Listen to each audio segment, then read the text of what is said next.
ఇంత మునిపే మనం చూసాం. 3:30 గంటలకి 2 దేశాల మధ్య ఎవరైతే ఈ యొక్క ఆర్మీ చీఫ్లు ఉన్నారో వాళ్ళందరూ మాట్లాడుకుని కాల్పుల విరమణ చేయాలని చెప్పి ఆలోచించడం. ఈ కాల్ కూడా పాకిస్తాన్ నుంచి రావడం, భారతదేశం ఒప్పుకోవడం, ఈ రెండు చూసినప్పుడు మళ్ళీ మన దేశం ఎప్పుడు కూడా యుద్ధం చేయాలని కానీ ఇలాంటి ఆలోచన ఎప్పుడూ లేదు. కానీ ఉగ్రవాదం మీద, టెర్రరిస్టుల పైన రాజీ లేని పోరాటం చేస్తామని ముందు చెప్పారు. దానికి ఎప్పుడూ కట్టుబడి ఉంటారు. అందుకే ఇప్పుడే మీరు చూస్తే సీజ్ ఫైర్ కూడా పాకిస్తాన్ నుంచే వచ్చింది. వాళ్ళు ఫోన్ చేసిన తర్వాత మన వాళ్ళు కూడా దీన్ని ఆమోదించే పరిస్థితికి వచ్చారు.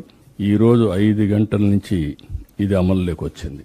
అంటే మన మీటింగ్ జరిగేటప్పుడే ఇది అమల్లోకి వచ్చింది. ఇది ఒక శోభా పరిణామం అని చెప్పి కూడా నేను మీకు తెలియజేస్తున్నా. మళ్లీ 12వ తారీఖున సమీక్షలు చేసుకుంటున్నారు.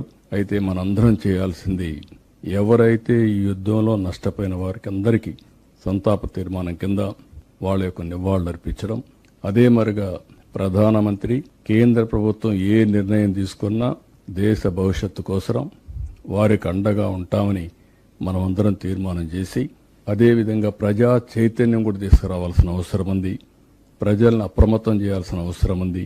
దేశ భవిష్యత్తు కోసం అందరం కలిసి పనిచేస్తామని ప్రతిజ్ఞ చేసి ముందుకు పోదామని చెప్పి తెలియజేసుకుంటూ, ఈ సమావేశానికి వచ్చిన మిమ్మల్ని అందరినీ ఒక మాటలో చెప్పాలని, షార్ట్ టైం అయినా చాలా ఎఫెక్టివ్గా రావడం, మీరు మాట్లాడిన మాటలు ఈ తెలుగు జాతి రాష్ట్ర భవిష్యత్తుకి దోహదం చేస్తుందని చెప్పి ఆశిస్తూ మీ అందరికీ నమస్కారాలు.